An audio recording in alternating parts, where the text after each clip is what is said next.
Hello everyone, hope you all had a great weekend, and being that today is Monday, that also means spooky places. And this week, the first stop is Waverly Hills Sanitarium. One of the most well-known ghost stories about Waverly Hills centers around room 502. Legend has it a crazy patient murdered a nurse in this room by stabbing her to death. People claim to see the patient ghost running out of the hospital's front door in a white nightgown, screaming at the top of her lungs. While there is no record of a nurse being stabbed in this room, there are records of a nurse hanging herself. She got pregnant by one of the doctors, and since it was looked down upon, she decided to take her life in room 502. Many people have experienced strange things in this room, and most believe it is her ghost that haunts it.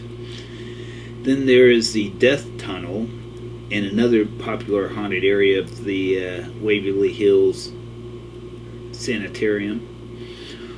One of the uses for this tunnel was transporting dead bodies out of the hospital.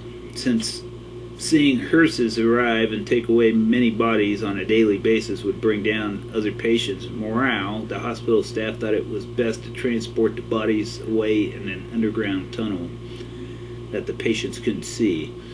Some people believe that many of the deceased patients who left the hospital via this tunnel still haunt it. This place was also shown on Ghost Hunters' Halloween special last year, and there's a 2-hour special about it on A&E by some independent ghost hunters that I saw. Pretty interesting video. And the second place we'll stop this week will be the Pancake Chapel in London, Ohio. The Pancake Chapel is supposedly haunted by the ghost of several children who were killed there during an Indian raid. Today, people claim to see strange lights floating around the chapel late at night. Some even claim to hear the children crying and screaming.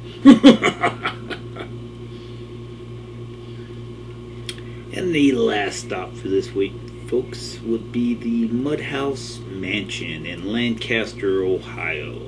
The Mudhouse Mansion is supposedly haunted. Most popular story goes that a government official who lived there after the Civil War still kept slaves. He was very cruel to them. He would lock them up in one of the outbuildings every night. One slave was fed up with the cruel treatment, and one night he dug his way out, entered the house, and murdered the entire family. The family and the slaves who lived there haunt the house today, supposedly. It has also been said that the famous Bloody Mary lives there. Seems every haunted building, bridge, or cemetery is a place where a legendary Bloody Mary murdered her children. I highly doubt that she lived in the Mudhouse Mansion, or that she was buried at Lucas Cemetery, Mary Jane's grave, in Richland County, Ohio. Well, those are some spooky places you may choose to visit. I hope you all enjoyed them, and wishing you all a spooky night.